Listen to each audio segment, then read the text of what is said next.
Hi, and welcome to P369's channel.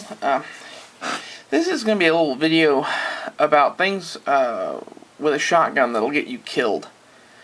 This video is directly inspired by this man's video. That's the new survivalist, or Prepper Doc, I think he goes by.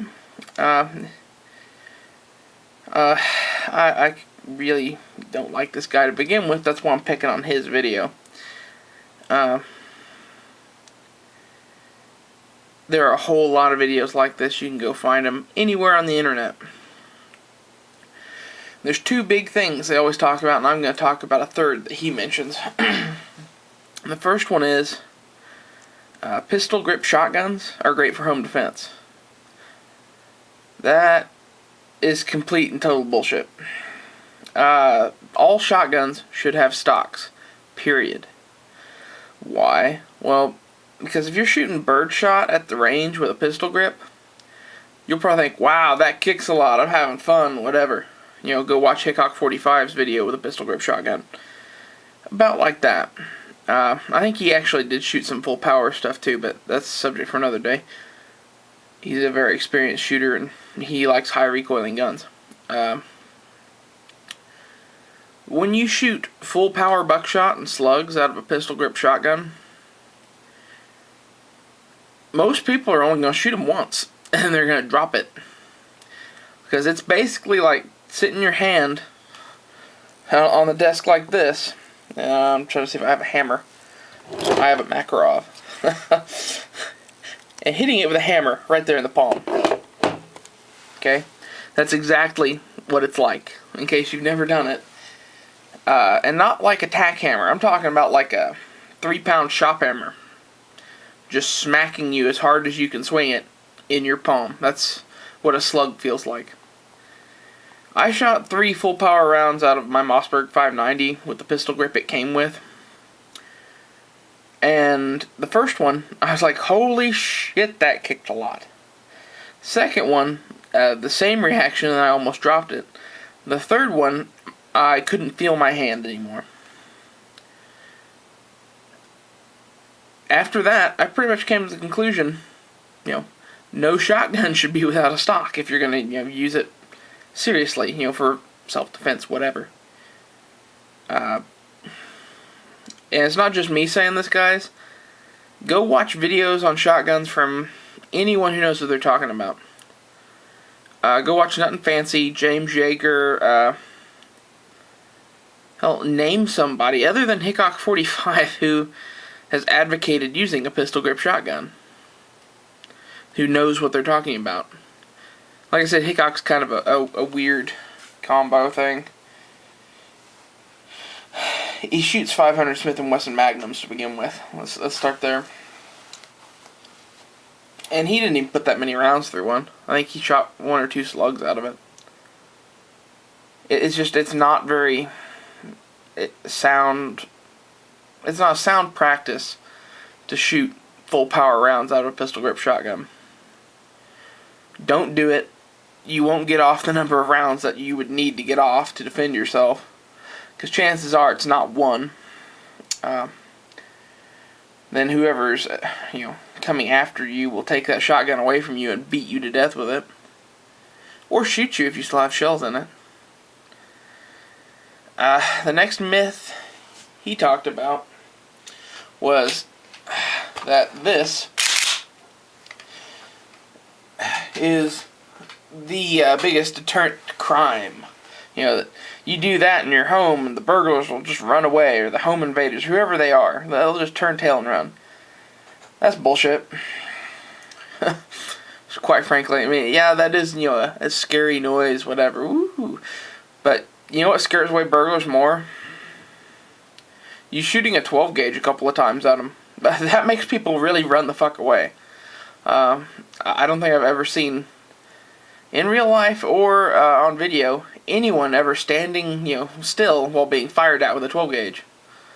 It's kind of fucking loud and very, very terrifying.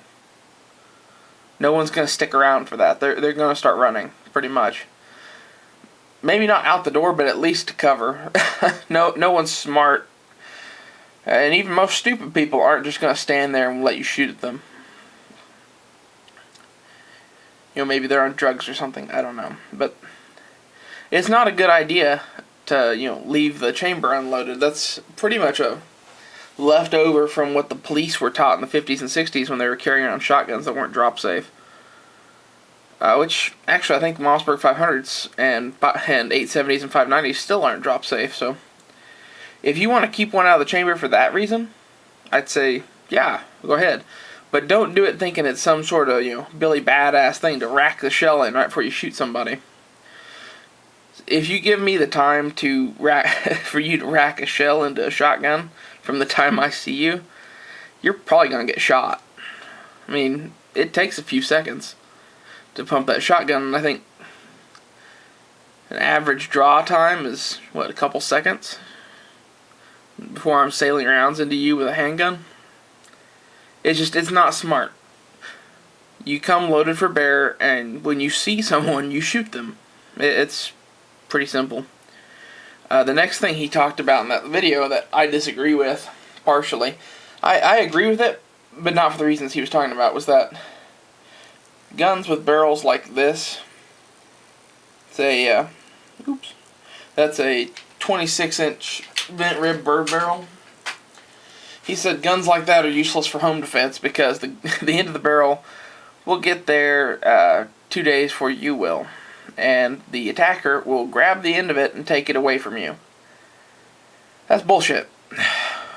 Okay? The shorter barrels are better, and I'll get to that here in a minute, but even if someone grabs the end of your shotgun or your rifle, whatever, your response to that should not be, oh, well, here's my gun. They should not be able to rip it out of your hands either. You have all the control in that situation, and they have none of it. Someone grabs the end of your barrel, you turn it into them, pull the trigger, pull it back away from them, hit them with the buttstock, and then whip it back and shoot again. Okay, if you've ever seen, I don't know, anyone fighting with bayonets, you'll know the exact move I'm talking about. It's not that hard to rip that out of somebody's hand when you have all the weight in your end of it. Not to mention they're holding the dangerous end. It's not a good idea to grab the end of somebody's gun. That's a really, really shitty idea. So if they want to do that and give away their position while giving you a extreme advantage over them, that's fine by me. Okay. Why do I like short barrel shotguns though? I mean, like 18 inches, not 26 inches. Why do I like the shorter barrels? Basically, inside a house, you only have so much room, and you can corner easier with a shorter shotgun. That's why I like it. Now, a lot of people will say, well, a handgun's better for close quarters, whatever, because, you know, it's not as long, okay, and you can corner even better with it. That's not entirely true. If you're doing an isosceles grip with a pistol, the shotgun, the pistol, or the rifle, whatever it is, about the same length, okay, if you're holding the handgun right. You know, if you're doing some sort of tactical ninja thing with the handgun all up in your chest, you know, I can't even do it here, like this, you know, where it's all up close and you're going to, you know, shoot from your chest. Yeah, it's probably closer, but can you really shoot that way? No, you can't shoot that way. If you think you can, you're wrong. Start there. Could you tighten it up a little bit from a standard isosceles? Yeah, you could, but why would you? I think I would go with what works, personally. Anyway, that's just a little rant about shotgun home defense myths. Home defense shotgun myths. That may be what I entitled this video. Go watch his video, the new Survivalist Mossberg 500, to get you the video. This I have up right now. I just searched Mossberg 500, and he is the last video on the page before the little YouTube ad. See, there's him, and then there's the ad. And it's been that way every time I searched it, so if you want to save yourself some trouble, just search Mossberg 500. Go watch his video. He has 100,000 some odd views on it, so obviously, you know, you're not supporting him, you know, that much more than he already is. He's already gotten way more views on that video than he ever should have. Go watch that and take it as an example of what not to do. Because everything he says about fighting with a shotgun in that video is so fucked up, I can't even begin to correct it. Anyway, thanks for watching. Please subscribe. Don't forget to subscribe to my other channels. They're on my channel page in the upper right hand corner. And please thumbs up the video. Bye.